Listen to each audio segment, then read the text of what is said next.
You're listening to The Interactome, a podcast by a group of young researchers who want to connect you to the world of science by sharing their stories and perspectives. Just in case their bosses are listening, they want to remind you that the opinions expressed here are their own. They also want to remind you not to take anything they say as medical or professional advice, as they are not doctors. Not yet, anyway. Stay tuned about that. And, without further ado, welcome to the Interactome.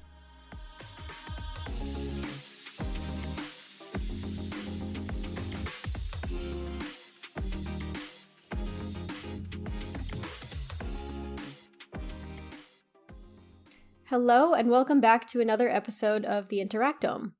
I am here today with my co-podcaster Sam, and we are joined by Maddie, my lovely friend from NASA. She is a fantastic human being and works as a thermal and environmental control and life support system analysis engineer supporting NASA at the Johnson Space Center in Houston, Texas.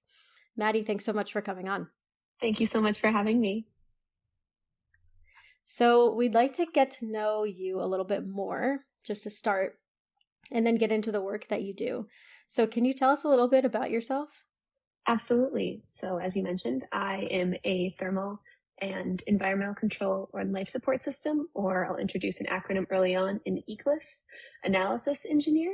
I support NASA Johnson Space Center on the Orion Artemis program, as well as some future projects in the general life support realm. And I'm recently finishing up my PhD with a focus on thermal and bioastronautics engineering, especially as it relates to human spaceflight and extravehicular activity suits.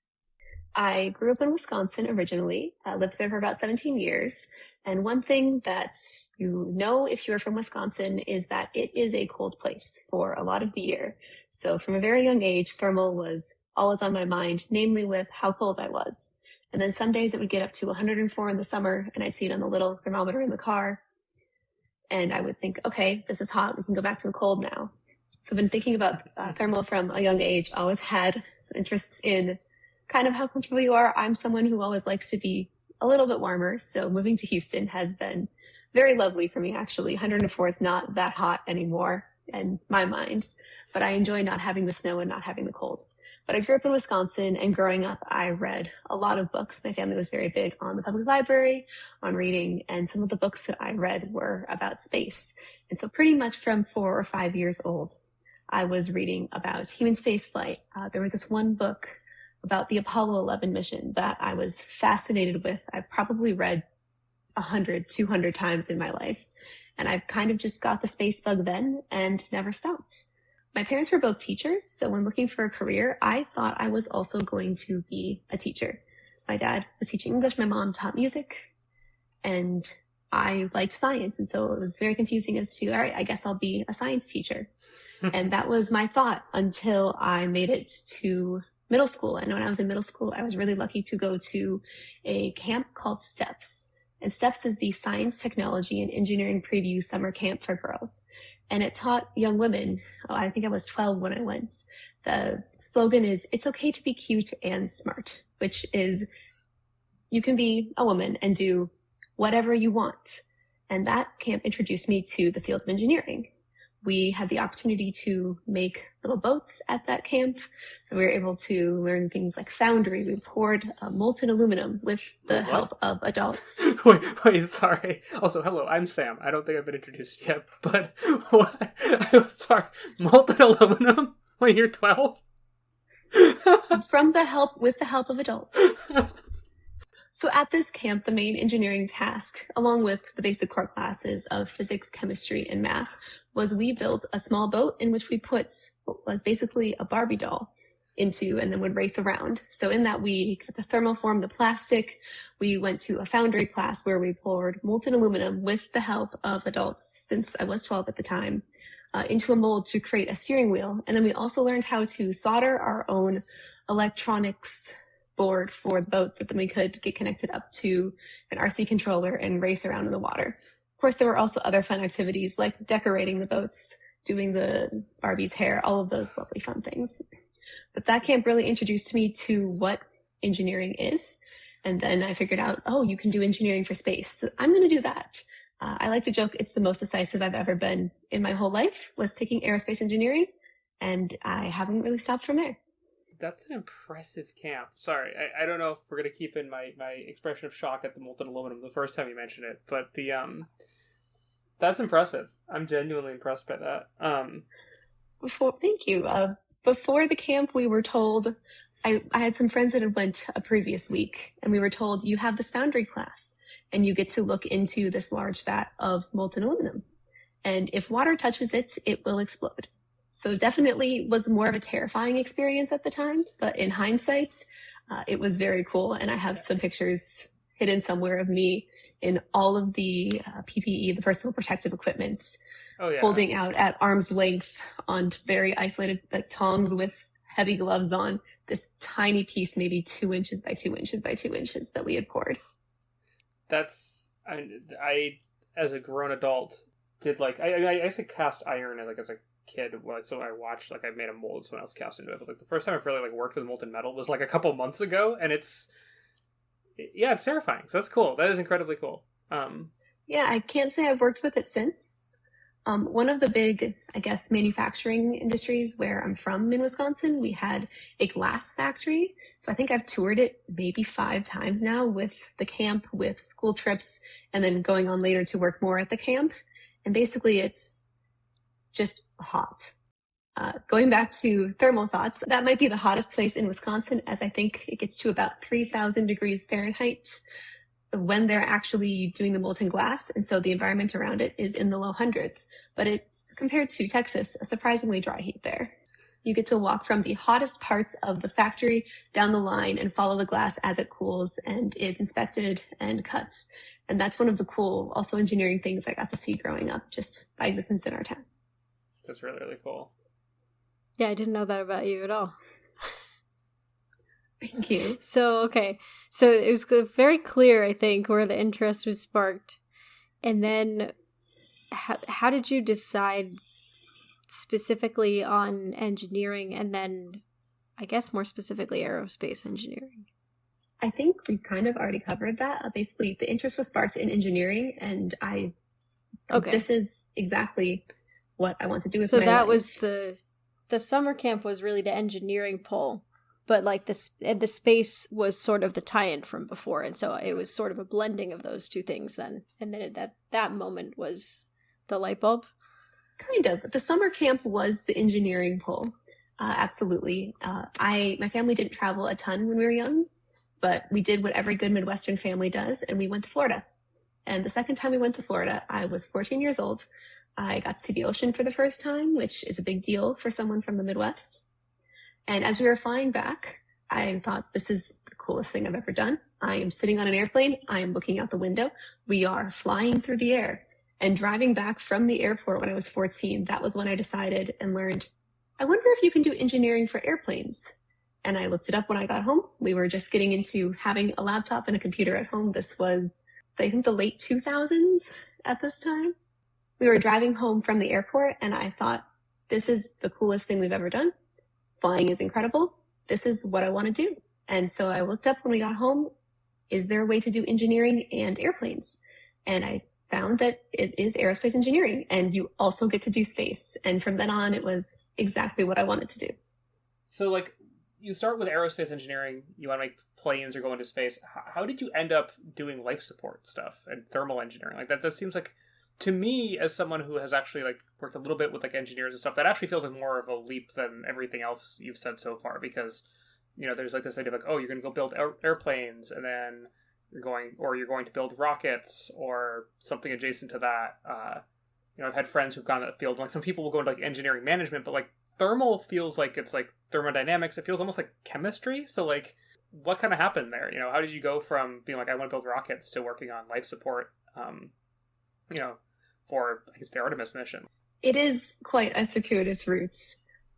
The short story, and then I'll go into the long story, but the short story of it is I found throughout the next 10 years of going to school and working and then going back to school as an engineer that what I was the most interested in aerospace engineering was human spaceflight in general and helping humans survive and thrive in space. And that is where you get to, first you think of life support because you think of breathing, you think of water.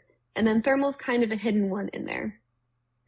If I can back up, I left Wisconsin to go to undergrad, and I went to the Massachusetts Institute of Technology and did my bachelor's there in Aerospace Engineering, where I got to do a lot of fun different things, fun projects where we built those styrofoam planes and learned to fly them around. We sent a balloon into the stratosphere to measure different temperature and pressure profiles as it went up, and then we retrieved the package of data sensors from the balloon and spent a bunch of time plotting it. We did MATLAB models of water rockets to figure out exactly how the rocket equation works. And through all of this, I learned that the thing that I was actually the most interested in at that time was structures analysis. So looking at, for example, how the structure of the plane works, why it doesn't fall apart, why it's built the way that it is. But really, there's a few different broad categories of engineering, especially when you're looking for work. And when you think about it from the aerospace engineering mindset, you're saying, oh, aerospace engineering is already a very small field. And then you enter aerospace engineering, and there are so many different types of aerospace engineering, first in the type of position you do, and then in the field you go into. My undergrad, MIT, had what I think is a really excellent way of teaching aerospace engineers. We had a class called Unified Engineering, which is infamous at MIT. And it is a combined class that all sophomores take together a year long. And for people who are not morning people like myself, it is a bit of a struggle to make it there at 9 a.m. every day. It is a class that combines aerodynamics and propulsion at the most basic fluids level, signals and systems, which is a specific type of math, thermodynamics, the materials and structures, all of those combined with a lab component. And I think that it's really valuable that it does it in that way where you go to a fluids class one day, a thermal class the next day.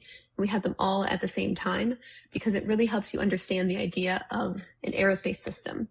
Systems engineering is a separate discipline, but I think that aerospace is really integral with systems engineering because of just the pure complexity of something like the space shuttle, which is one of the most complex things, especially on the space side. It's the most complex thing humanity has ever built.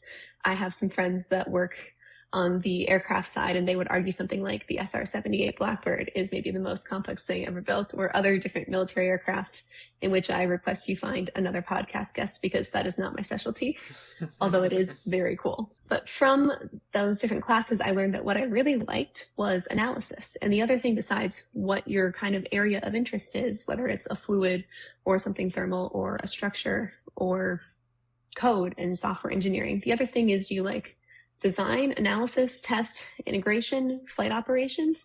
And I have tried all of them because often people think like test engineering, where you're going and flying airplanes or doing parabolic flights, or design engineering, where you're coming up with what you're doing. Those are kind of the glamorous areas of engineering. And I tried them and kept every single time getting drawn back to just how cool analysis is. It's not as glamorous because I will say my job is 100% on a computer, but it is an incredibly important step into making sure that the system you're designing works based on what you want it to do and what you've told it to do, which are two different things, and that it interfaces well with all the other systems. I took a break after MIT to go be a structures analysis engineer for a while, along with some systems engineering, and wanted to go back to grad school. And when I went back to grad school, it was, how do I get more involved with human spaceflight? That led me to Texas A&M, where I am finishing up my PhD in 2 weeks from the time of recording. I'll be graduating. And my PhD was on thermal and bioastronautics. I came in looking for bioastronautics positions, and my principal investigator, or my PI at the time, recommended I try a thermal project. And I wrote a grant application to NASA for their graduate research fellowship and was lucky to be awarded to study human thermal modeling. Turns out that thermal modeling and thermal analysis is very similar to structures analysis. It's just instead of stress, you're looking at temperature. The skills overlap a lot, and while we didn't talk about thermal as much in undergrad, I like it even more. And there's a lot more almost intuition to daily life, because like I mentioned before, you go outside into Wisconsin and it's freezing, or you go into a glass factory and you literally feel like your hairs are burning off because of how hot it is. So there's just a lot of ways in which thermal is applicable on Earth and also in space. And it's not as often thought about in space. The thermal engineers I work with like to joke that we're the last things people think of. We're also one of the more important things. At least I like to think so. Well, wasn't the Artemis crew complaining that it was too cold in the capsule? They, in fact, were complaining it was too cold in the capsule. I distinctly remember them looking for sweaters at one point. So maybe the general public forgets it, but I don't think the astronauts do. The astronauts very much did not forget it. They did get to be warm by about the third day. Once we kind of figured out this was a new capsule. This is the first time that crew have ever flown in space in the Orion capsule, although the Orion capsule flew previously on some test flights and then flew on Artemis I. This was the first time that a full ECLSS system, or again, environmental control and life support system, had actually flown with crew, and crew are an important part of a human-in-the-loop system like Orion. So since this was the first time crew had flown, they were an important piece of feedback that you can't predict in analysis, and that's part of what makes the job fun. So what makes a human being an unpredictable part of that system? Like, aren't we just a certain temperature, and you can just model that in? That is a great question. When you think about it from a medical sense, and maybe I'll let Sarah, as the med student here, take over and talk about thermal homeostasis from a medical standpoint. I'll do my best, and then you can expand. But humans are constantly going through some type of thermal balance. As much as we like to think of a human as a stable being, you are 98.6 degrees Fahrenheit core body temperature, or 38 degrees Celsius core body temperature, or about 310 Kelvin if that's your preferred thing, and I will not be providing the equivalent in ranking. But your core body temperature. That's what your body wants, and everyone's is slightly different over the span of about a degree. First of all, that actually changes when you go to space, and scientists are still investigating as to why, but you do see a bit of a core body temperature increase in space. But second of all, everyone is different, and everyone's thermal balance is different. Your thermal comfort is an interaction of you and your physiology and the environment, but also kind of your training and the environment. So I live in Texas now. I lived in Texas for about 6 years. Before that, I lived in another warm state. And so I'm now used to warmer environments. And when I go up to Wisconsin, I wear an extra layer than what my parents tell me to wear because I just have a different thermal comfort level. And thermal comfort, or kind of the psychological part of it, is another integral part of human thermoregulation that you have to consider. And that's something that when we put crew into the Orion capsule, they were an important piece of data that's not something that I can look at on a screen, but something that we take feedback from. That's fascinating. So then how do you make a model before someone gets into a spacecraft? How do you begin to start modeling, or I guess a spacesuit potentially? How do you begin to model that sort of thermal environment? Like I imagine something was being done before they got out of that capsule because it was a livable temperature. So there's definitely got to be something that you're doing ahead of time to kind of make that work. What does that process look like?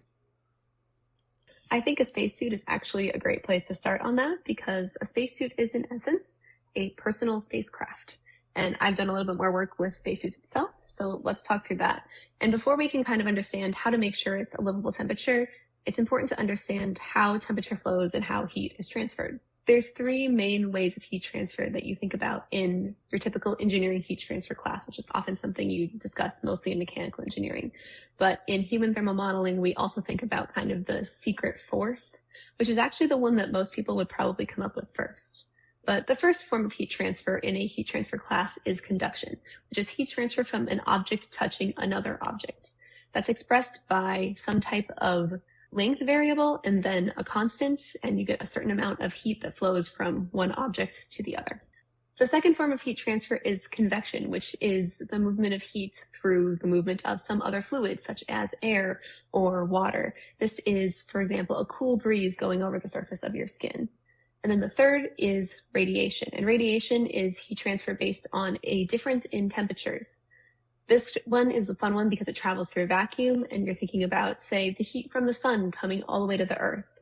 Then it heats up the atmosphere, and then you have convection coming into play, and they all go to each other. However, as a person, you radiate to your room. So if the temperature of your wall is 73 degrees and the surface of your skin is 91, you are giving heat to your wall and slowly warming it up. The fourth method of heat transfer, which we think about more in the human thermal sense, is heat transfer due to a phase change or latent heat transfer, which in the case of our bodies and something we know very well here in Houston is evaporation of sweat. So that is heat transfer, heat being removed from your body by the changing of your sweat into water vapor in the air, and that also cools you. With the understanding of those different aspects of heat transfer, then you can look at what actually needs to go into the building of a spacesuit or the building of a spacecraft.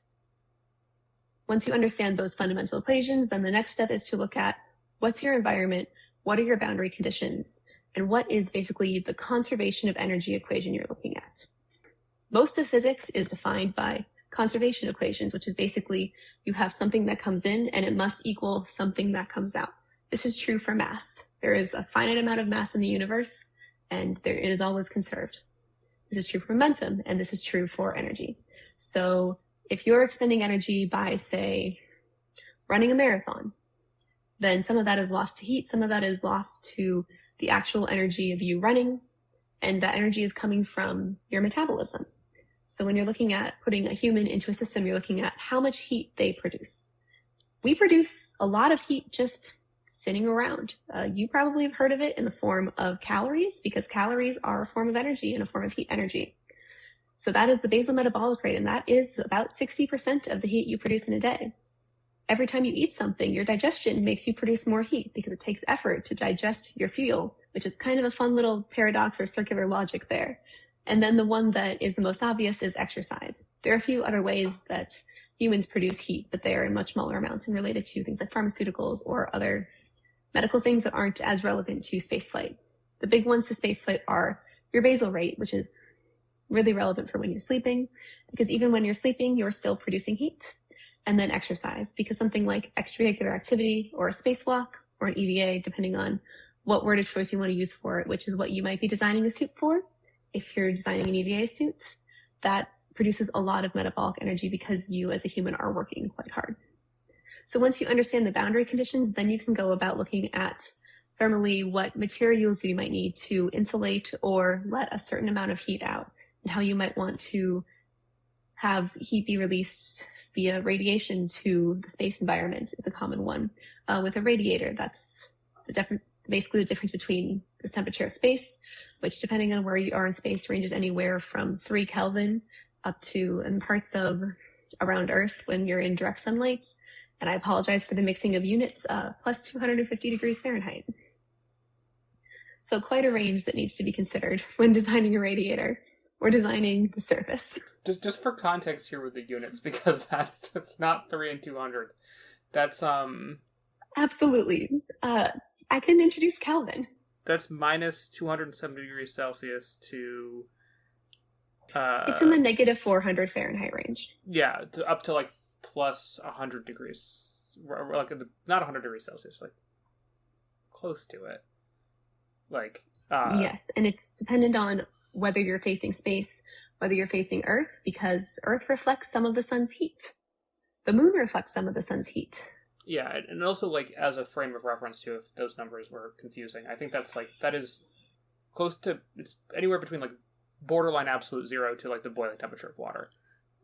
Yes. So, but I guess like that makes me wonder something like legitimately here, like you can't just stick a thermometer out there and measure that, can you? Like, because it's in a vacuum. Is that just all just radiative heat? Like, if I were to stick a thermometer out there on the light side of a spacecraft, would it heat up to be like, yeah, you're at like the boiling temperature now? Or like, how do you measure that? Like, what does that actually mean when you're in a vacuum?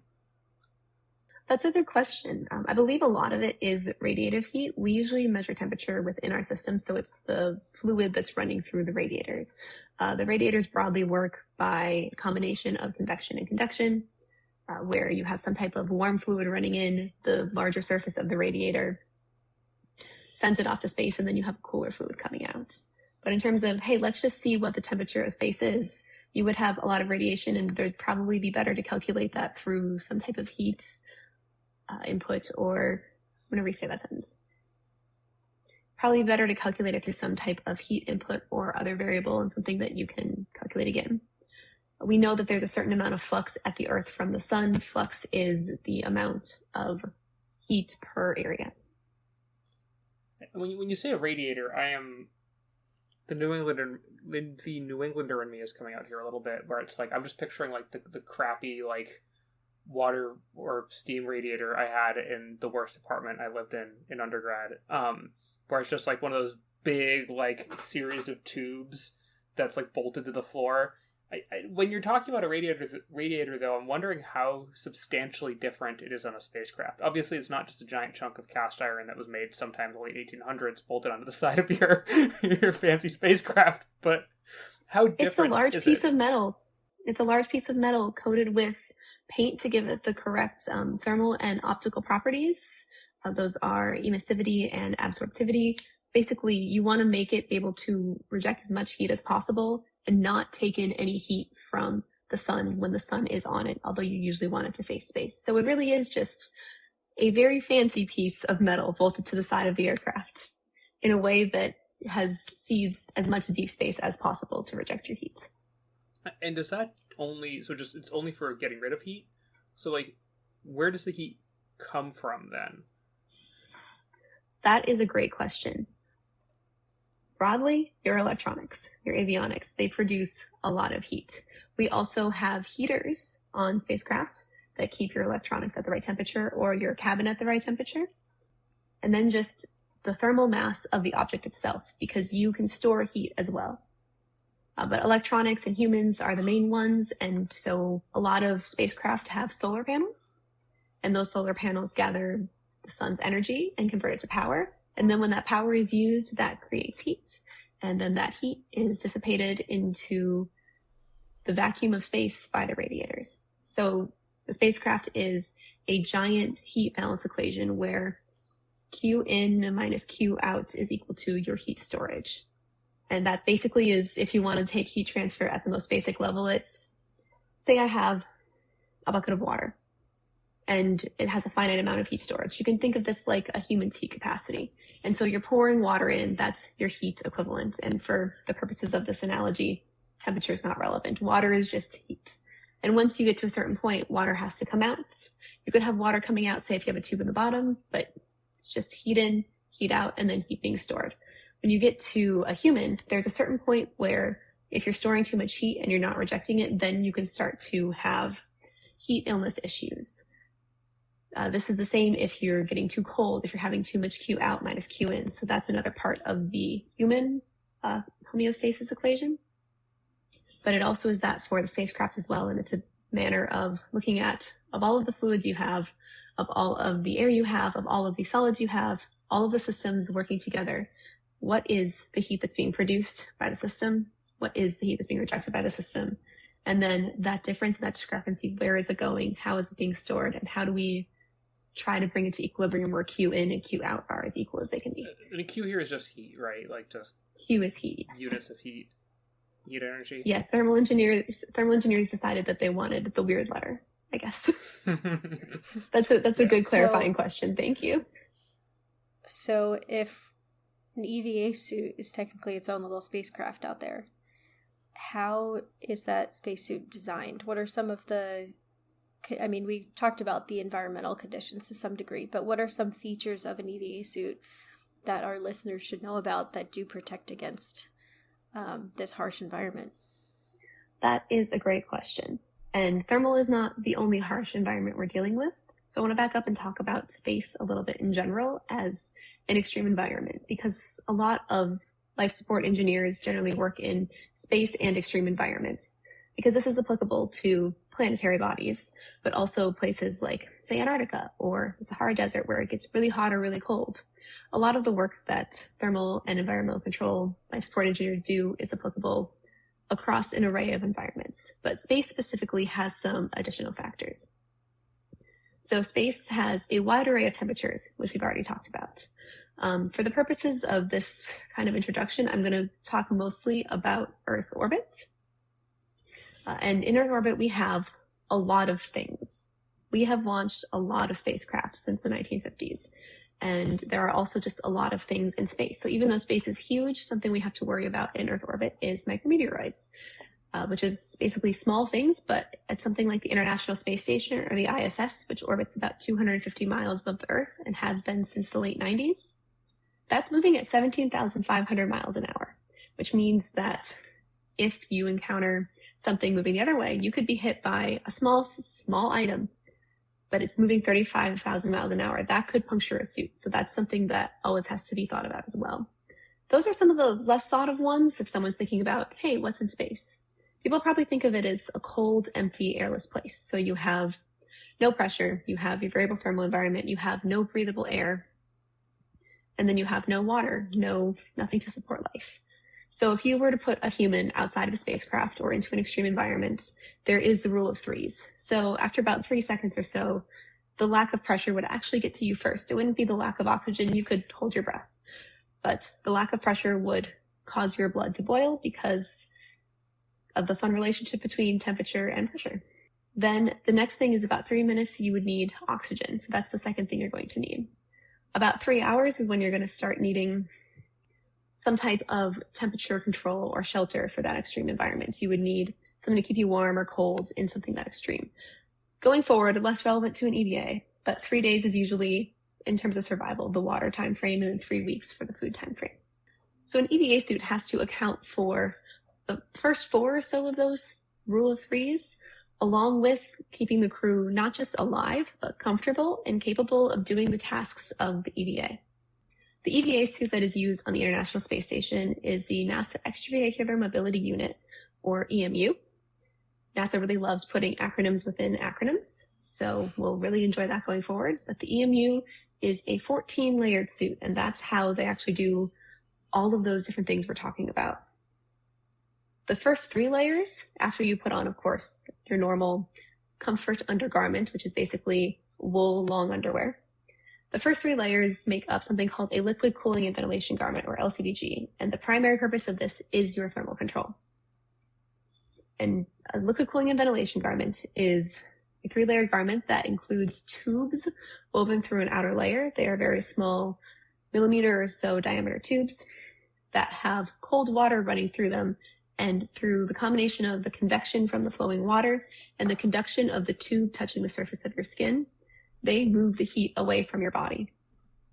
We talked previously about how spacecraft have radiators.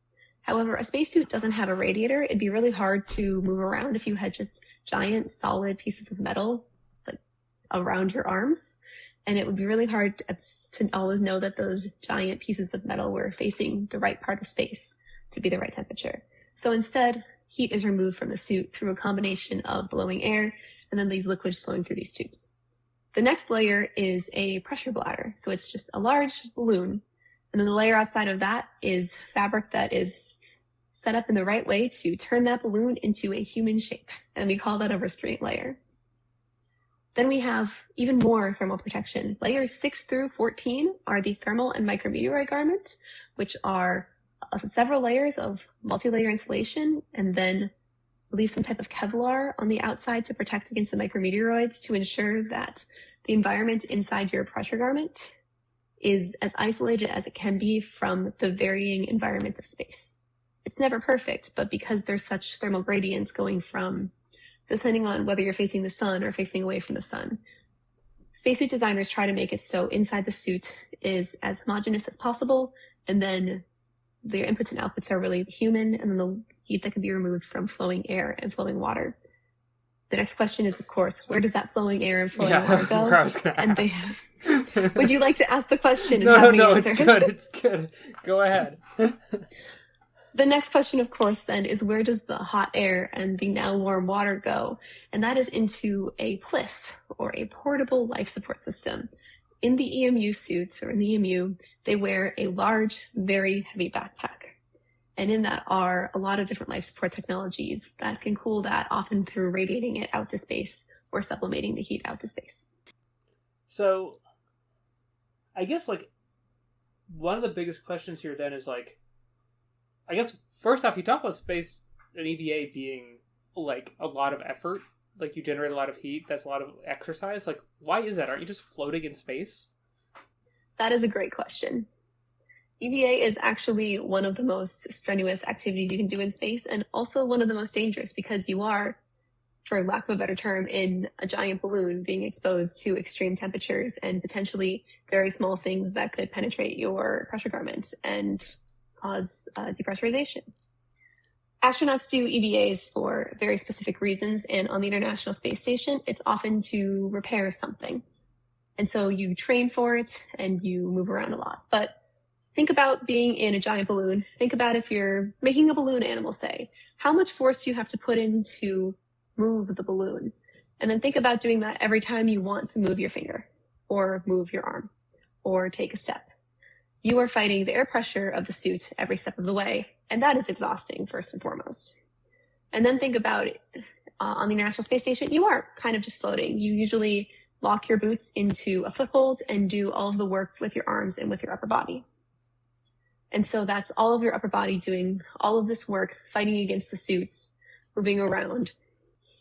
On the International Space Station, there are a lot of crew that come and go, and it doesn't make sense to make a customized suit for everyone. So there's a certain number of sizes, but every person is sized very differently. We talked previously about how everyone has different thermal preferences. Everyone is also a different size. That's a field called anthropometry that we can get into in a little bit if you would like.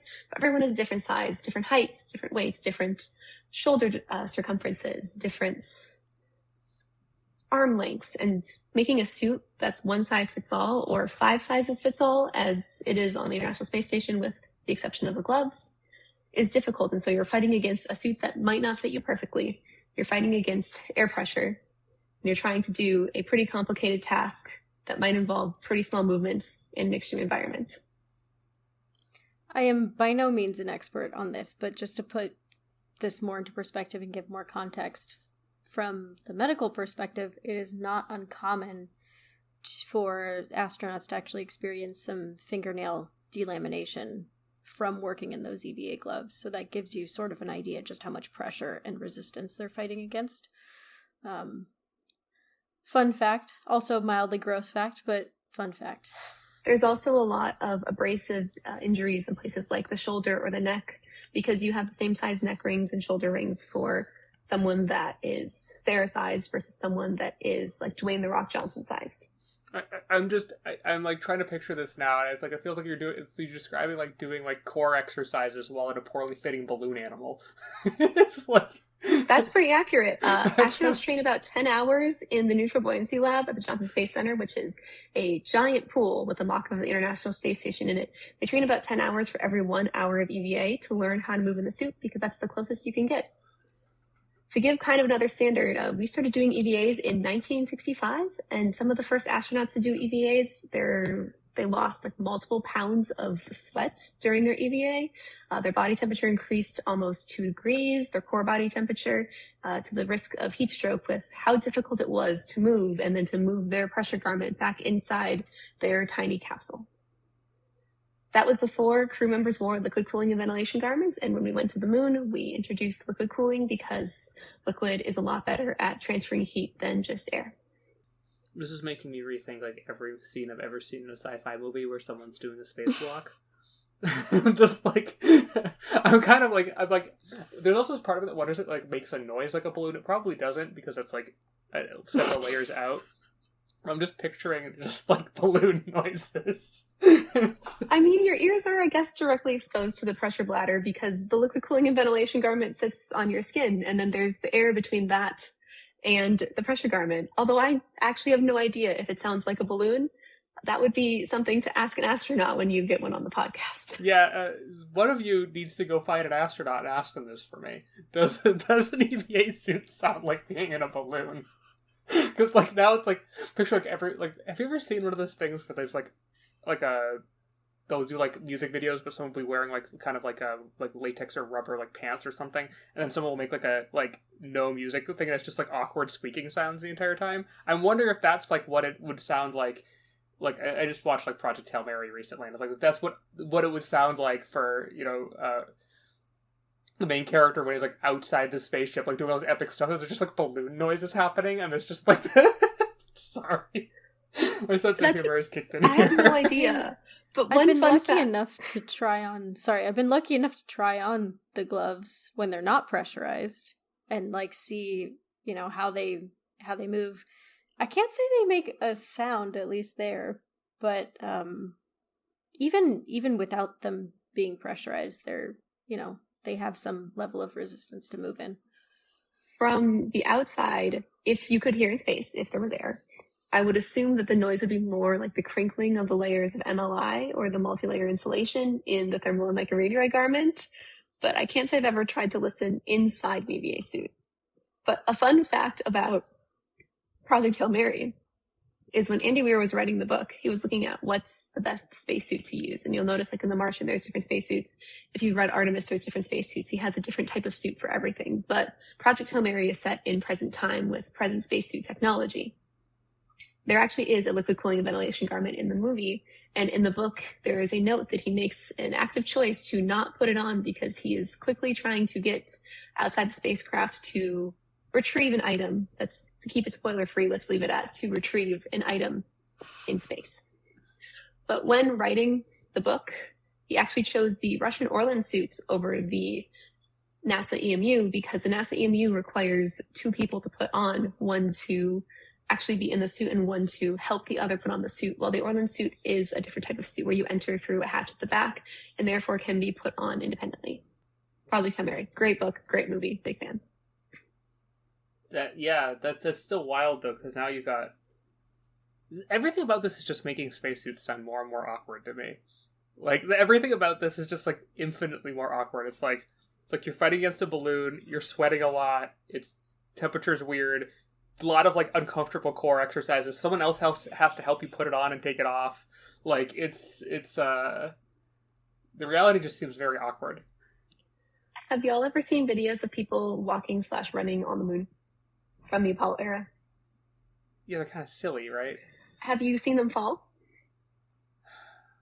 It's pretty common in Apollo era videos for crew to fall while they're trying to get used to walking in the suits. And the suits in the Apollo era were custom made, so they were for each crew member.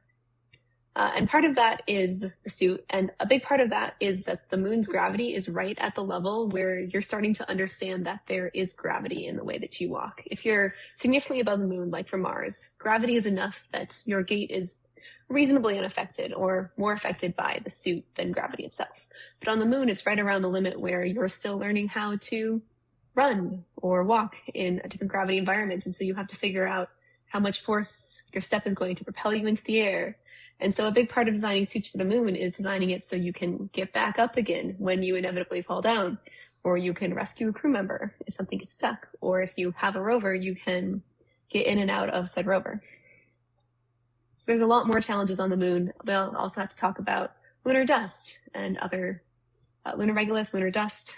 That's a factor on the moon in addition to the gravity, because on the moon, you don't get to just put your feet in the nice little clips you do on the International Space Station. You have to actually walk yourself places. So you need more mobility in the legs, and you have to be able to hold the weight of your suit in gravity. The moon's gravity is about 1/6 that of Earth. The spacesuit that is used on the International Space Station is well over 300 pounds. So you need to be able to support 1/6 of that when doing a lunar EVA. And that is why there's a lot of effort to redesign suits, especially as you go towards Mars. When you have 3/8 gravity, you have even more weight to consider. And so a lot of effort that spacesuit designers use and human performance engineers use is figuring out how much you can actually do on an EVA well in a suit. And there's a lot of really cool labs at NASA that I was fortunate to get to hang out in while doing some internships there that study that and are already working towards how are we actually going to send people to Mars? What's the suit going to look like? What's the metabolic profile going to look like? What are the activities going to look like? Because when you're going to the Moon and Mars, you're less about repair and more about exploration. It's a lot of geology, for example. Speaking of rocks, now you're touching things. It's not just hard vacuum of space where everything's handled with a radiator. So imagine the moon has a temperature, right? The moon is getting... Yeah. The moon has many temperatures. The moon has many temperatures, and so a lot of effort has also been going into designing boots. Hopefully, your boot is the main thing that is touching the moon. But you already said it isn't. You're going to fall over. You are, but for the bulk of time, hopefully the boot is the main thing touching the moon. And they have to obviously be walked in and not just clip in. But one of the things that the Artemis program is doing is going to the moon to stay. And the Artemis program, for those unfamiliar, is NASA's current lunar exploration program.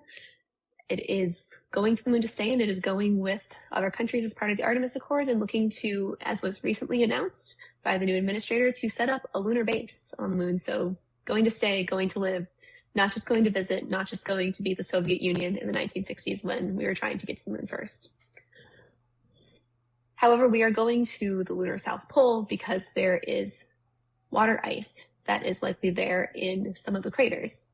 Due to the angle of the sun and the depth of the craters, there's a lot of really cool regions at the lunar South Pole called permanently shadowed regions, and that's where this water ice might be. That's where we want to set up our lunar bases.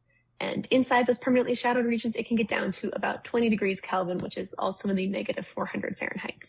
And if you're walking on that continuously, you get very cold very fast, and your feet might not be as warm as you want them to be. So that's another fun. Instead of just thinking about radiation to cold temperatures, now you have conduction to cold temperatures.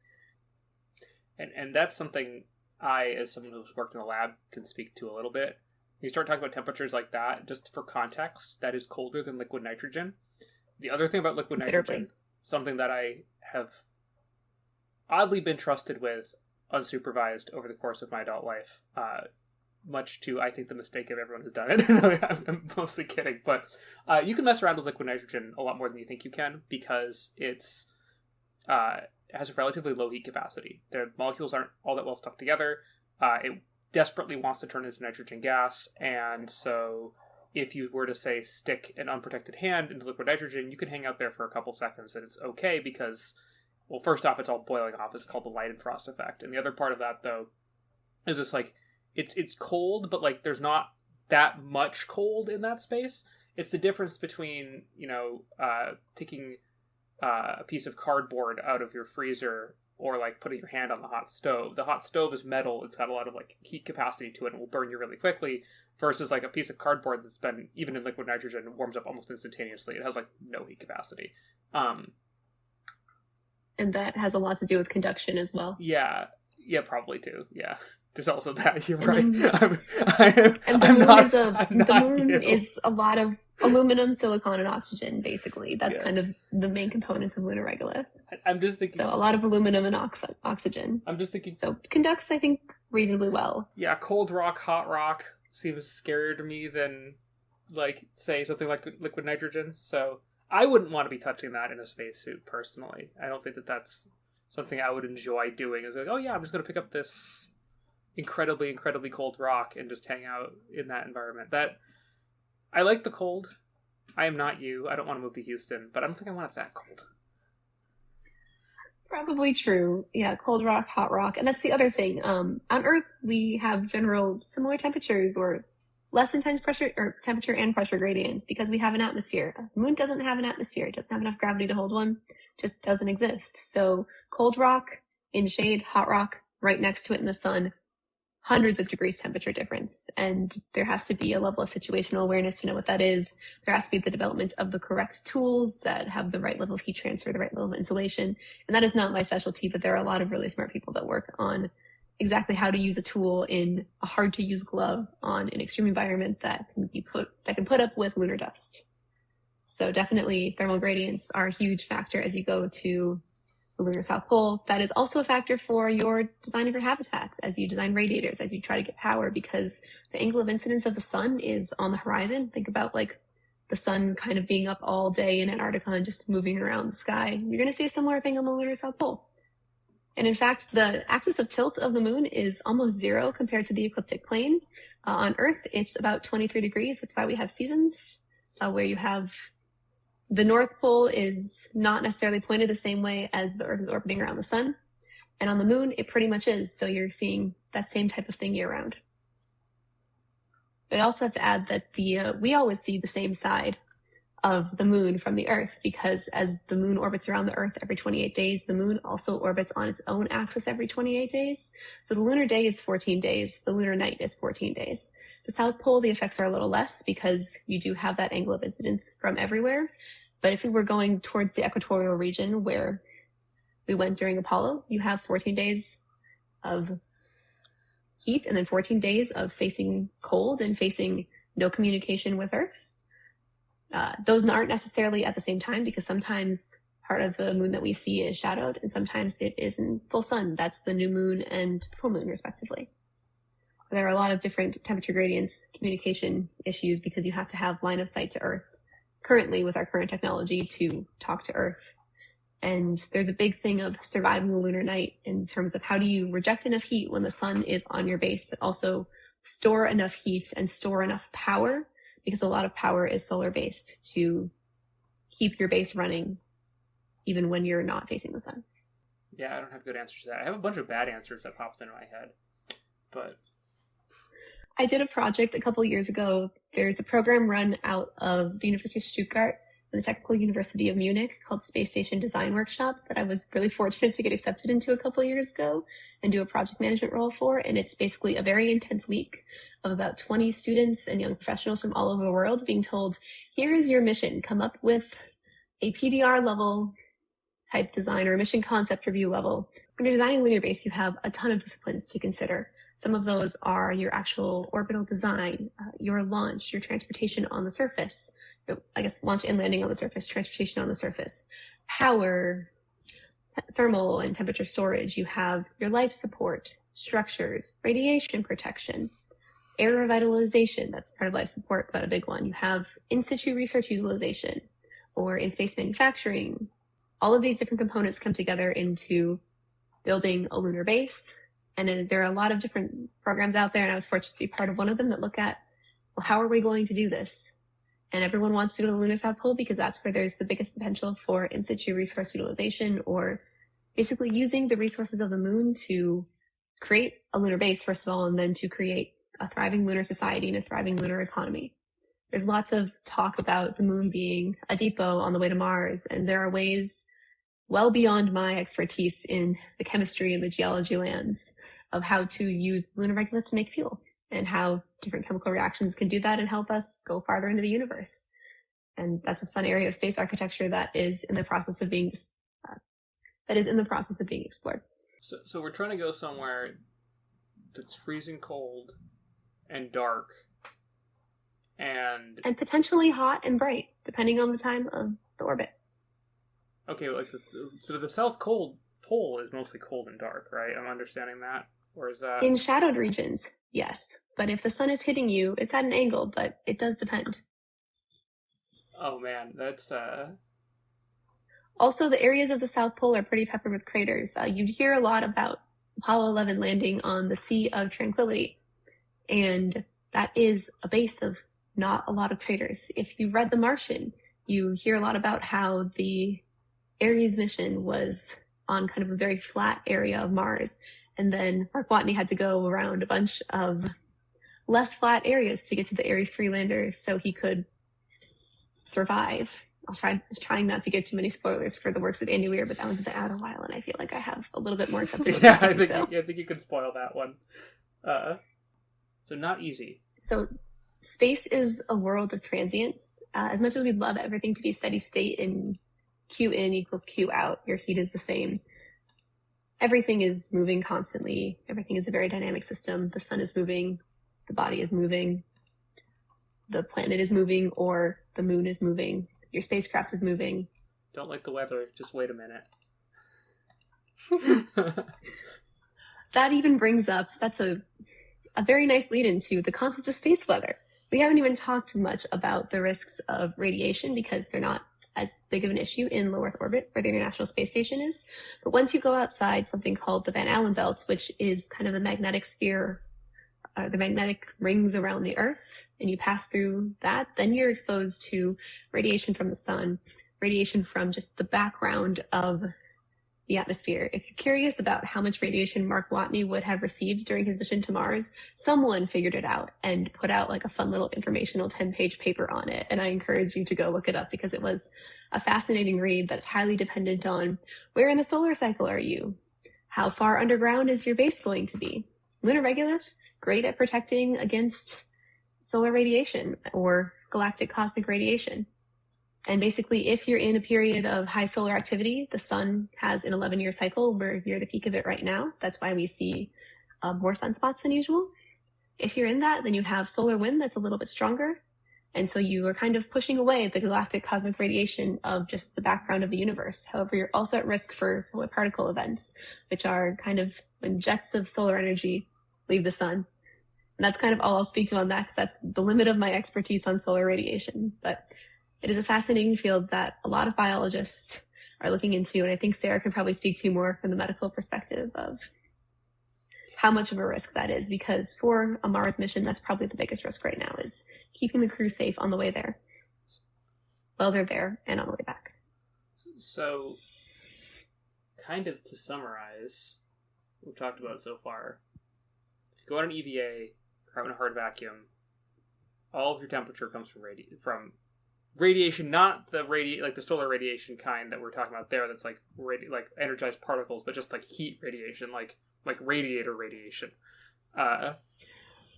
When you're in your EVA, all of your energy you're basically trying to keep the energy from the sun not in your suits, and you're not trying to lose your energy from your suit into space. You're trying to control it all through your life support system. But you're also like on an epic workout, so I'm assuming that most of it is getting energy out. Then, yes, that's like the energy into the system is coming from the astronaut food. So, and to make it worse, when you're on EVA and you're an astronaut, you get a set amount of water. It's about 32 ounces. That's it for your entire 8-hour EVA, and you get no food. And you are wearing a maximum absorbency garment to take care of any liquid removal your body needs to do. Yeah, this just doesn't sound like a thing I want to do. But you get to go to space, and you get to go and stare at the Earth with nothing between it but you and it but your visor. I feel like you can do that on the space station with nothing between you and it but a piece of glass. What's the difference? Except that you can have a bathroom. Supposedly it's very different, but I've never been to space. A few years ago... Sorry, go ahead, Sarah. I was just thinking of, Sam, if you want to make it even crazier, I mean, wind back a few years and to when we had the, what was it called? The MMU? I think you're thinking of the SAFER. The maneuvering unit? Yes. Do you know about this, Sam? The little, like... You're not tethered. So normally on an EVA... Yeah, normally on an EVA you're tethered. But there was a period of time in NASA history when they tried out this little jetpack. And there is, I think, some degree of that still on the EVA suits as a failsafe. However, there is. People were going far out enough, at least in the pictures, that at least to my eyes, it looks quite interesting. That's for sure. So Bruce McCandless was a very brave astronaut. Yeah, he was. And strongly recommend you look up that picture. He actually worked on developing that system and then tested it himself, basically in space. I can't tell if that's a man who's crazy or just really wants to be alone. I mean, if you really want to be alone, you can just be like the Apollo astronauts that stayed in the command module and would orbit around. Yeah, but you can't do that right now. Behind the moon. Closest you can do to being the guy who stayed behind the command module is you can't even do the little jetpack thing now. That's... I mean, for an earthly parallel, you can go somewhere alone in Antarctica because it's actually easier to get back from the moon and time-wise than from Antarctica. If you're in Antarctica in the middle of winter, it might be months before you can get back. The moon is a few days. Fair. I was going to take this, though, is that's when you want to be alone. And if you go to the moon, what we're trying to build is we're trying to essentially build a house where you live under a rock. So... Exactly. Okay. As many layers of rock as you can get, actually. All right, so kind of dialing things back, so you're either alone in space, alone in space, or under a rock somewhere, or whatever. But like, no matter how crazy I think this sounds, how do you go into like actually like building a model of these things? Like, we understand how this works, but I'm imagining you don't just shove as many tubes in there as you want, or you don't just pile as much rock on there as you possibly can, and then just kind of leave it at that. You know what? Good enough. Like, good enough sounds like me like trying to cook dinner, not trying to send someone into space. So, you know, where do you actually get into the math and modeling and the actual science of this versus like, you know, trying to shove a bunch of tubes into a spacesuit or rock above a lunar habitat, or, you know, ask people, hey, you fell down, can you get back up in this thing? How does that work? Yeah, so that is truly the multidisciplinary effort of multidisciplinary efforts.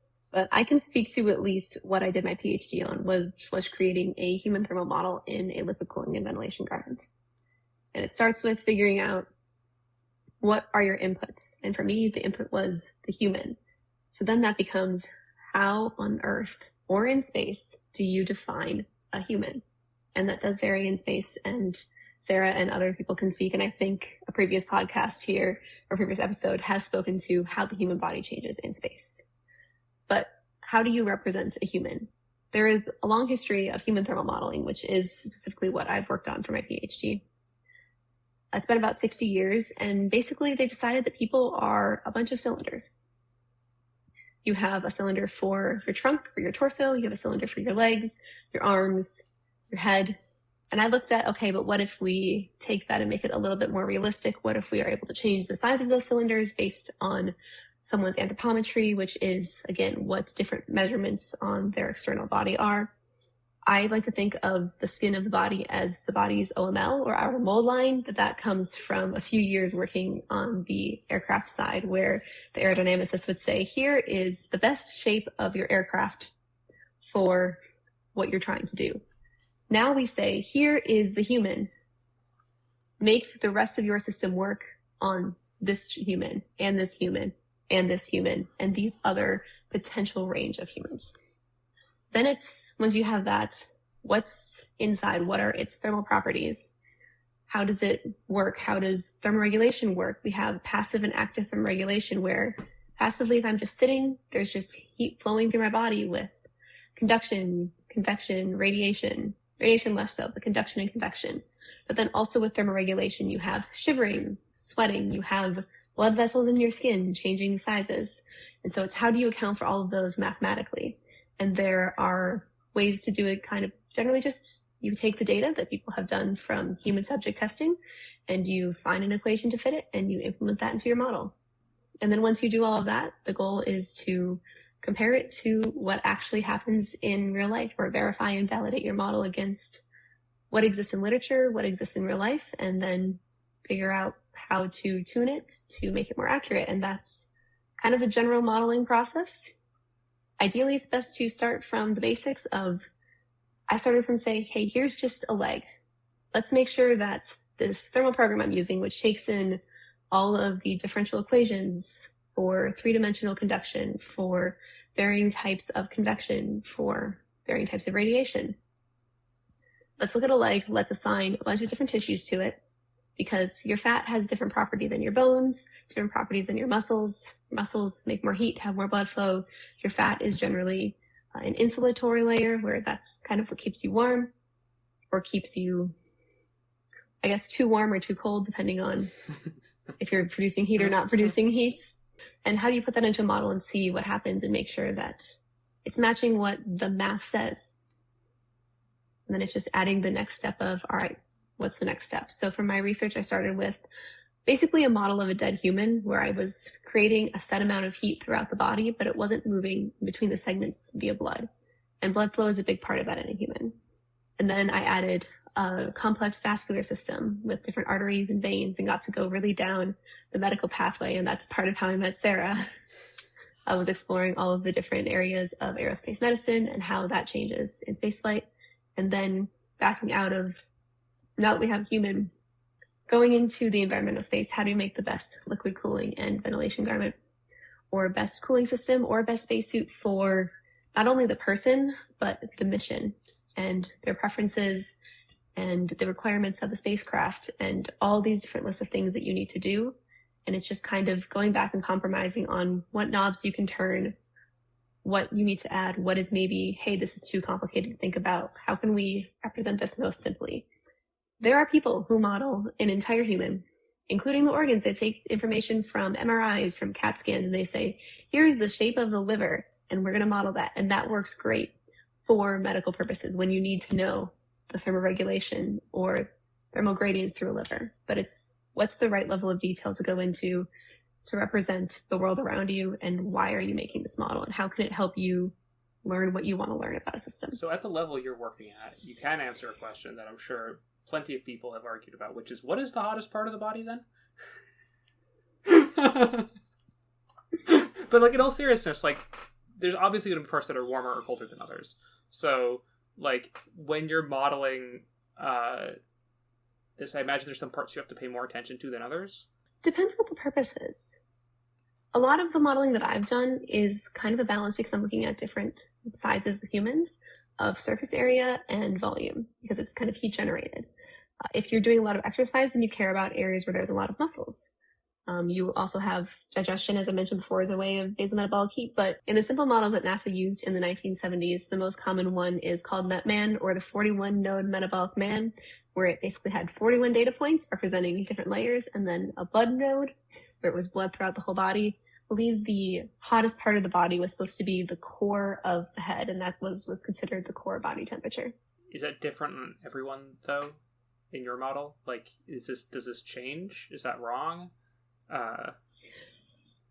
It depends on modeling, and my model's not perfect, and no model is perfect. Yeah. But generally, your heat is flowing in your body inside to out, so somewhere in your core, whether that's kind of in your abdomen or in your head, that's probably going to be the warmest part of the human body.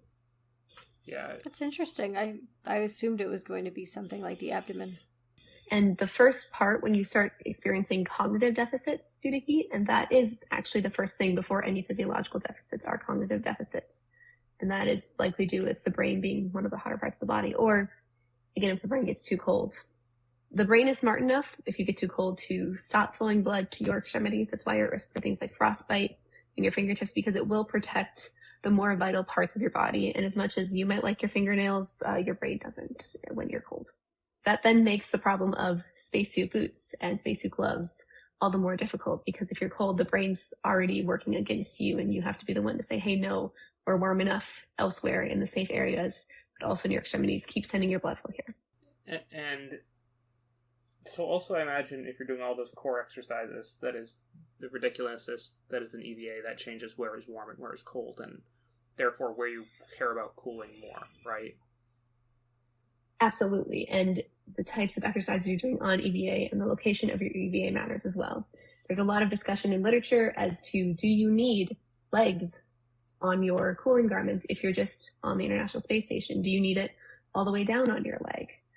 Do you need different flow rates to different parts depending on if you're walking versus if you're doing a lot of upper body tasks or a lot of digging? I guess then the question is, if you're chilling on the International Space Station instead of working, are you literally chilling too? Some astronauts would say that they are. Interesting.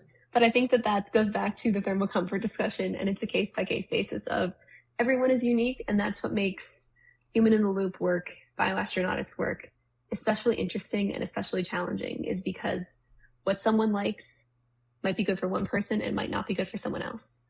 We were surprised to hear the crew say that 65 degrees was cold for them. And learning their thermal comfort preferences in the middle of the mission was really interesting, and took up about the first half to kind of really understand the ins and outs as to why that is the case. I was going to ask too, are you able to expand more on the Artemis II mission and things that, at least the ones that are public, that you may have learned that might be interesting to share for this sort of episode theme? I think on a kind of a personal note, I started at this position as a thermal and life support analyst 2 months before the Artemis mission, and was immediately put on Artemis II while finishing my PhD. So it was a both incredibly exciting and incredibly terrifying time to come onto something and learn something really quick, and then be like, all right, now you're going to sit in a conference room every night from 7 p.m. to 4 a.m. and look at data and answer technical questions for the people working on console if something goes wrong.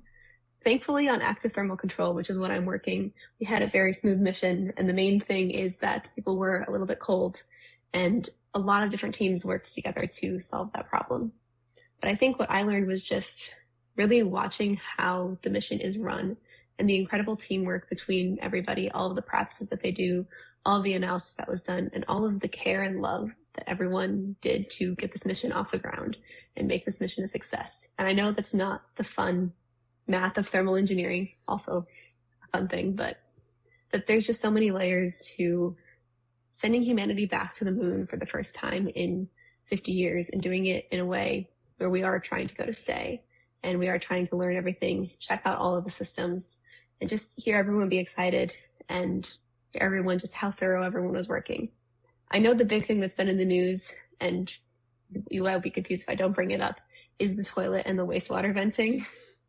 And so listening to everyone try to solve that and go through the different potential root causes was also very interesting to kind of see problem solving in a scenario where there was a redundant backup, so it didn't need to be fixed.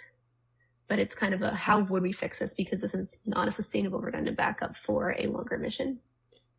And see how engineers worked through that, through the process, and worked with the crew to get feedback and make sure everything that needed to get done got done throughout the mission. That is wild. I also kind of have to wonder, like, if different crews have different thermal preferences, like, there's not a thermostat. Kind of a dumb question, but, like, there's not, like, some way for them to change whatever regulation is variable. Like, I mean, yeah, is there really not a thermostat on this spacecraft? Like, you have to, like, call a bunch of engineers and be like, hey, can you fix this? The crew do not have a thermostat. Mission control has, in essence, a thermostat. But in order to get the amount of temperature increase that they wanted, it did have to go to engineers. If it was just a degree or two, the thermostat that mission control has can do that. But we're looking at, they wanted about a 10-degree increase in temperature from the original 65 to warmer temperatures that they could exist in shirt sleeves. And so that was an engineering discussion to say, what's the best way to do this? Because there were flight rules that said, hey, here are some potential ways to do this, but they come with these associated risks. What's the best way that uses the systems and their best capabilities, but also minimizes the risk in case something goes wrong to ensure we don't have loss of mission or loss of crew?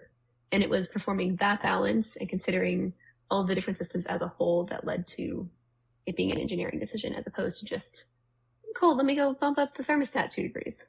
I didn't realize it was that much of a temperature change in the mission. I thought it was only a few degrees, but I didn't realize it was closer to 10. Not everyone is the Project Hail Mary, where they have the astrophage serving as temperature control and radiation protection and fuel. And I can suspend a lot of my engineering disbelief when reading that book, because I did not when reading The Martian or Artemis, but I can suspend a lot of engineering disbelief in there, because there is an alien species that is a source of fuel. And that's in like the second chapter, so that's not a spoiler.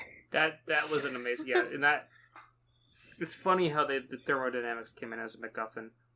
As part of, well, not MacGuffin, like part of like the plot, like part of, I guess, like the, I don't know if it's a MacGuffin really. I'm just going deep into my TV tropes nonsense now, but it's also interesting, now that I'm thinking about it, it's not the first time I've seen thermodynamics come up in detail in science fiction recently. The Expanse did that a few times too, where it was like talking about like conservation of thermal energy and things when they were going straight I'm wild. In the middle of season 2, and I know what you're talking about, but please do not spoil past that. There is a lot of conservation of energy and discussion on that, and E equals MC squared in the Expanse as well, and it's what breaks the laws of physics and what doesn't, and why I would argue that Star Wars is fantasy. Oh, Star Wars is fantasy. Of course, is fantasy. Star Wars is fantasy. Yes. Star Wars is 110% fantasy. I say as a pretty big Star Wars fan, it's fantasy. It's 100% fantasy. It is. Star Wars is a great franchise, but it's not science fiction. It's not remotely science fiction. But that's what makes it fun. You know, that's get into that argument, but that's not. But like when it comes down to the actual science of something, it gets so much more nitpicky. Like I would say that even the most faithful science fiction doesn't even begin to capture it, because you can't capture the rooms of people that are required to make most of the things that exist in our modern world. Like there's so much different expertise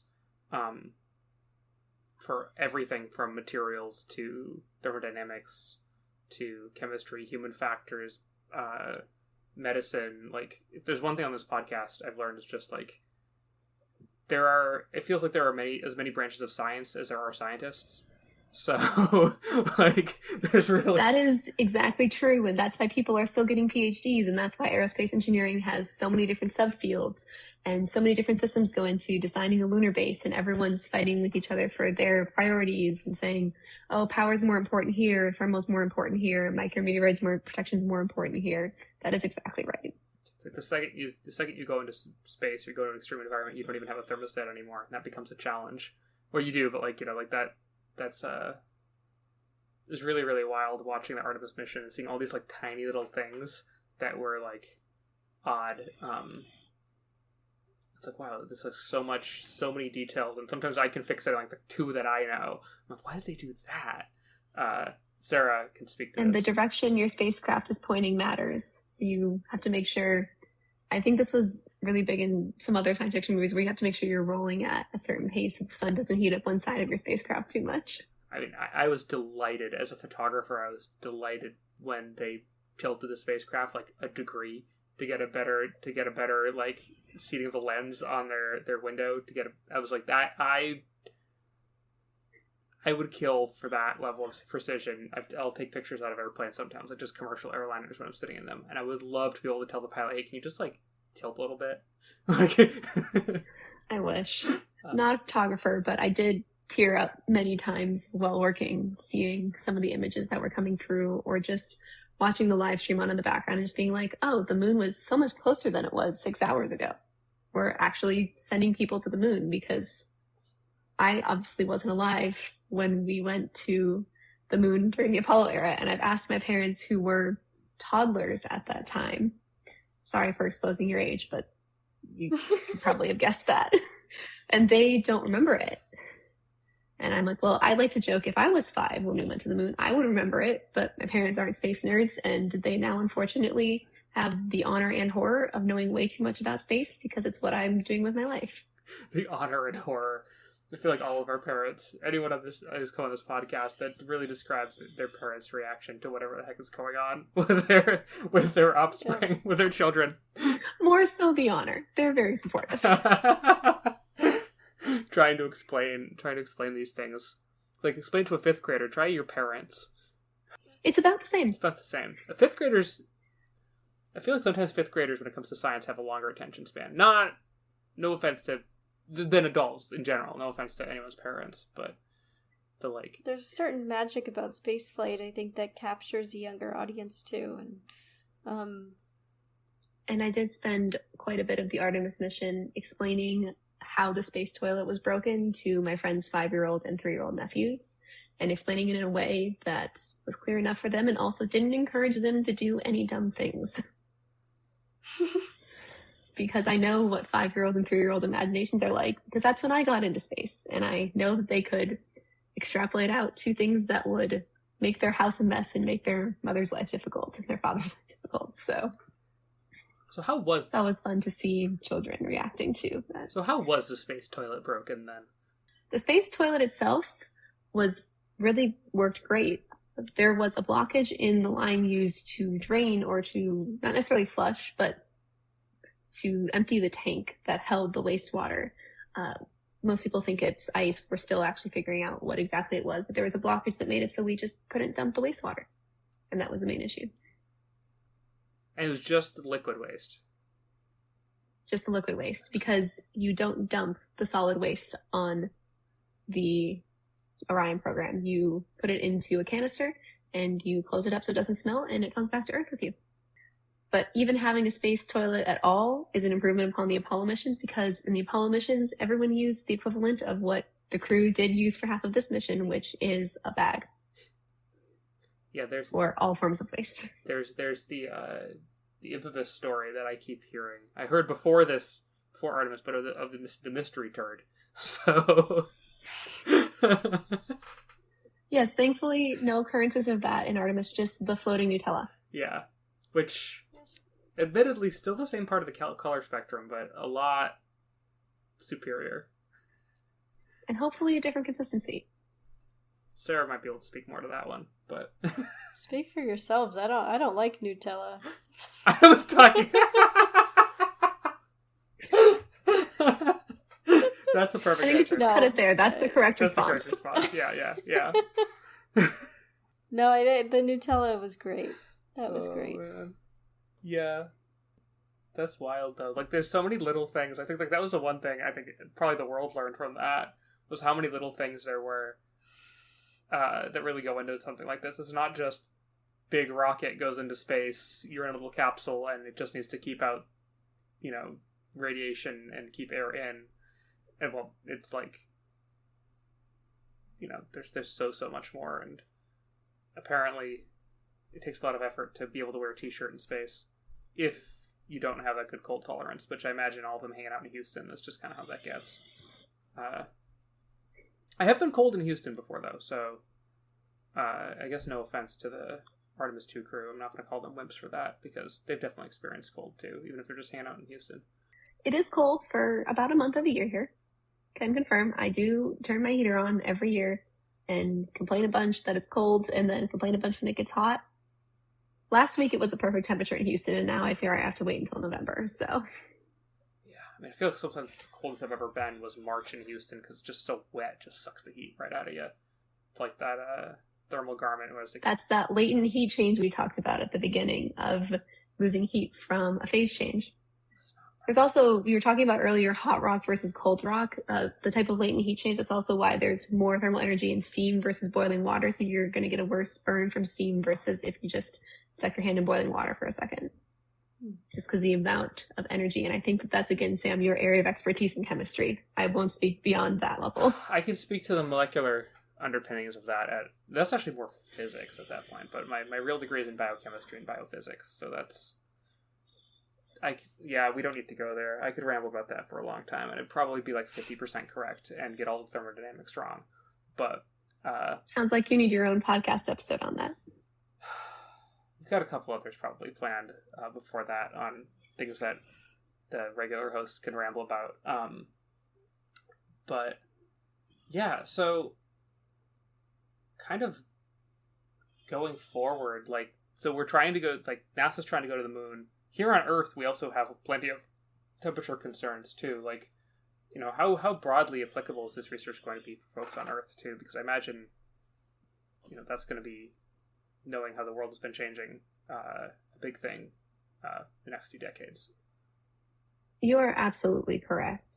So space is the area that I focused on for my dissertation, because I came into grad school wanting to work on human spaceflight, wanting to work on the interactions of humans in space, how their bodies changed, how bioastronautics works, which is broadly the study of human spaceflight, and learned just how interdisciplinary of a field, especially human thermal, is.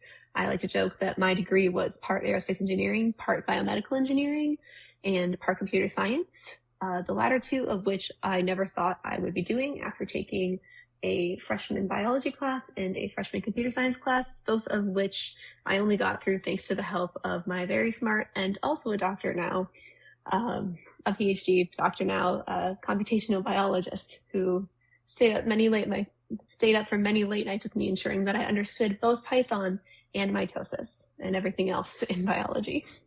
Python, the programming Thankfully, language, I don't use it not much in the mitosis. Yes, I'm talking about the programming language. Unfortunately, I have had to learn a few of those. Snakes, also cool. I will leave those to Robert Irwin and all the other people who love snakes. My question is, how do snakes move? Sorry.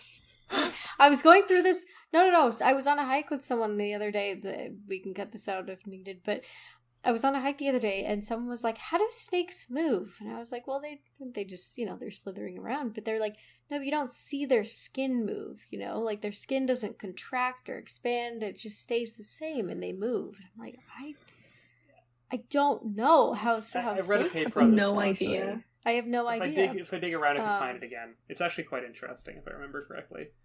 But anyway. I would love to go down that rabbit hole, but this is probably not the time and place for it. I will be Googling that after this. Yeah, me too.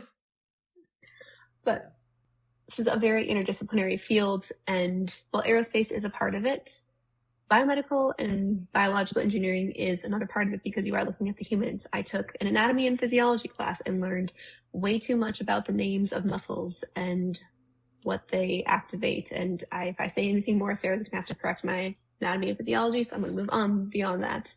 Learned how to read EKGs in a cardiac class. Learned about tissue mechanics and how to model skin as a material model, which I didn't use in my dissertation, but is a fascinating rabbit hole to go down as to just what's the right mathematical way to look at something as flexible and yet also as tough and abrasion resistant as skin. Skin is a fascinating organ. I'm going to leave it at that. Skin is a fascinating organ. Sarah can go down that rabbit hole as well at some point. But all of this combined is thermal response is something that's either you don't think about or you really think about, depending on if you are currently in thermal comfort. And that applies to a lot of things. Running, exercising. You don't have to be in a spacesuit to be producing a lot of metabolic heat, and especially in a place like Houston, that matters. I was watching a documentary a couple days ago on, there's a race that happens every year where you run 7 marathons on 7 continents in 7 days. And usually you start in Antarctica, and it's how do you stay warm enough that your sweat doesn't freeze on you or make you too cold if you stop moving. You're dressed in enough layers and you're actually physically able to complete the marathon. And then you immediately fly to Cape Town or to Perth and you run a marathon in 90-degree Fahrenheit weather or 30+ degrees Celsius weather. How do you stay cool? So running and other athletic activities are a big part of that.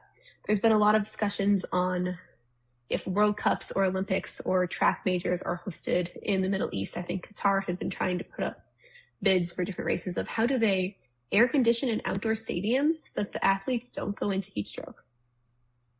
This is also an issue, say, for football practice in the state of Texas, where if you're wearing all of those pads and you're practicing out on a hot day, you are at risk of heat stroke and you have to kind of know the signs, and all athletic trainers, all coaches are trained as to what the signs are and how to get someone back from heat stroke as quickly as possible, because there are high schoolers that have died because they got too hot because people didn't recognize the signs, and this can help inform that. Firefighting is another one. I believe some firefighters wear some types of liquid cooling garments underneath their suits, and their suits are for clothing you model as insulation. Firefighting and spaceflight are a lot alike in terms of intense extreme environments and a lot of thermal gradients, because you have, say, the sun on one side that's really hot or the fire on one side that's really hot. So that's an interesting way to use human thermal modeling as well. Swimming is another fun one because you have water instead of air cooling you, and that's actually kind of cold water immersion is an issue that can cool you too much, and you have to make sure you're staying warm enough. And then the last one that I think is probably the most interesting going forward is just climate change and existing in heat. My university, Texas A&M, is a part of something called the Southern Heat Initiative that I've been not involved in, but been learning about over the past couple of years. And there's a bunch of heat and thermoregulation labs around the country that look at how does the human body exist in heat if, say, you don't have air conditioning or the air conditioning goes out. And there's a big parallel for that with age as well. So once you get over a certain age, you can't tolerate heat as well, or your core body temperature can only be above a certain point at a certain humidity for so long. And that actually is a big difference above the age of 50 or 60. And for women, it's actually about doubly as worse. So a 60-year-old woman can really only tolerate about as much heat as an 80-year-old man due to changes in the body after menopause. So there's a lot of physiology and data to see and what's just existing in environment, doing light housework in an environment, going on a walk in an environment, and how to best tolerate that as we see a warming world, because there's parts of the world that are getting to hundreds of days a year where at some point during that day, it is simply too hot outside for a human to survive. Maybe it's only hot for an hour and it's okay, but you need some type of cooling. Once the temperature outside gets above the surface temperature of the skin, you are no longer able to reject heat via radiation to the environment, because that's the heat transfer method that is based solely on the temperature of the two objects. So if the environment is 100 degrees out, your skin is usually around 90, 91, 92. You're now getting heat from your environment as well, in addition to the heat that you are producing. You can only then really reject heat through a combination of sweat and convection. Conduction, well, it's great in some ways, is not actually applicable much to humans because you're touching the ground and that's about it with your feet. But then it's all through sweating. When you run out of water to sweat, then it becomes a liquid balance of do you have the water in your system to sweat out, to cool that way. And once you get above a certain humidity in the air, even that doesn't work because the air is saturated and can't take any more of your humidity. So as we see warmer temperatures around the world, especially in more equatorial regions, and where there's a lot of population and maybe a lot of population without as good of infrastructure as places like Houston, Texas, which is really well adapted with air conditioning, these changes mean a lot more towards actual survival of humans. And survival is there, but there's also then other symptoms of like heat exhaustion is before heat stroke and the worst heat illnesses. And before that, you still have like mental degradation, heat exhaustion, all of those things. So thermal modeling is also really useful in being able to predict trends across different temperatures, different environments, and different populations as a whole. And combining that with the data that people are collecting in thermal labs is a huge up-and-coming area for thermal modeling and how to design cities and places and houses and cars and everything in between to keep a person in a thermally safe range and keep them thermally comfortable. Interesting. So that's a whole lot of stuff there beyond just space. There's a whole lot of stuff there beyond just space. And while that wasn't the focus of my research, I have read some very interesting papers on it. On a lighter note, you can also use thermal modeling to predict the ideal temperature of a cup of coffee or a cup of tea, such that it's warm enough that you want to drink it, but cool enough that it's not likely to burn your tongue. Someone did write a paper about that, and it's one of my favorites that I've read. And they used a combination of a burn model and a human thermal model to do that. I would love to see that. Not that I have a good cooking thermometer. I don't. Well, thank you. You've given me a lot to think about. Yeah, there's a lot to think about here. There's a lot. Thank you.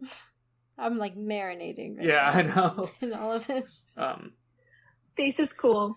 Thermal is cool. Analysis is cool, even if it's not as glamorous as, say, oh, I designed a part that went to space, or, oh, I got to go in an airplane and test this, or I got to watch as we turned the temperature really cold on this environmental chamber and saw this part freeze, or something like that, or, hey, I got to talk to the astronauts and tell them what they were doing as they were flying in space. But analysis is really at the root of all of that, and it's fundamentally taking the information you have available about it, about whatever you're trying to analyze, whatever you're trying to represent. And it's looking at, how do I want to represent this? Why am I representing this? And then, does this make sense? There's a lot of gut checks or intuition checks with what your mathematical model spits out as to, did I do this correct? And it's checking yourself and checking with other experts in a variety of fields and saying, hey, am I solving this problem in the way that it needs to be solved? And really, it's just an exercise or a lifetime of creative problem solving and thinking about what's the best way to solve this really difficult problem with a bunch of other people who are also really interested in solving this really difficult problem. And I think that's a lot of fun. Yeah, it's really interesting. Well, thank you. Amazing. Really appreciate you coming on. Thank you for having me. Yeah, if you want to find more episodes, please follow us wherever you found this podcast. I'm assuming if you've already listened to it, you know where that is. If you, for some reason, don't, we're on like every major podcast platform and on YouTube. And our social media links will be in the description. So thank you for listening, and we hope you enjoyed this episode.